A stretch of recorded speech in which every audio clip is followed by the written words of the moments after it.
இலங்கை முன்னாள் அதிபர் ரணில் விக்ரமசிங்கே திடீரென்று கைது செய்யப்பட்டிருக்கிறார். மேலும் விவரங்களை செய்தியாளர் கிஷாந்தன் வழங்கிட கேட்கலாம். கிஷாந்தன் வணக்கம்.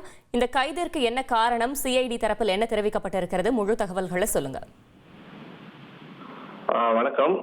முன்னாள் அதிபர் ரணில் விக்ரமசிங்கே சிறிது நேரத்துக்கு முன்பு குற்றப்புலனாய்வு பிரிவினரால் கைது செய்யப்பட்டுள்ளார். ரணில் விக்ரமசிங்கே அதிபராக பதவி வகித்த காலத்தில் அவரது மனைவி பேராசிரியர் மைத்ரி விக்ரமசிங்கவின் பட்டமளிப்பு விழாவில் கலந்து கொள்வதற்காக லண்டனுக்கு சென்ற பயணம் தொடர்பான விசாரணைக்காக அவர் இன்று குற்றப்புலனாய்வு பிரிவுக்கு விசாரணைக்காக அழைக்கப்பட்டிருந்த நிலையிலேயே இவ்வாறு கைது செய்யப்பட்டுள்ளார். அதாவது லண்டனுக்கு தனிப்பட்ட விஜயம் செய்வதற்காக அரசு நிதியை தவறாக பயன்படுத்தியுள்ளார் என்ற குற்றச்சாட்டிலேயே இவ்வாறு கைது செய்யப்பட்டுள்ளதாக தெரிவிக்கப்படுகின்றது. இந்த விடயம் தொடர்பாக நடைபெற்று வரும் விசாரணையின் ஒரு பகுதியாக முன்னாள் அதிபரின் செயலராக இருந்த சமன் ஏக்கநாயக்க மற்றும் ரணில் விக்ரமசிங்கவின் தனிப்பட்ட செயலராக இருந்த சென்ட்ரா பெரேரா ஆகியோரிடம் ஏற்கனவே போலீசார் வாக்குமூலம் பெற்றிருந்தமையும் குறிப்பிடத்தக்கது. தகவல்களுக்கு நன்றி கிஷாந்தன். ட்ரெண்டை ஃப்ரெண்ட் ஆக்கிக்கோங்க. தந்தி டிவியின் சப்ஸ்கிரைபர்ஸ் அண்ட் ஃபாலோவர்ஸ் குடும்பத்துல நீங்களும் இணையுங்க.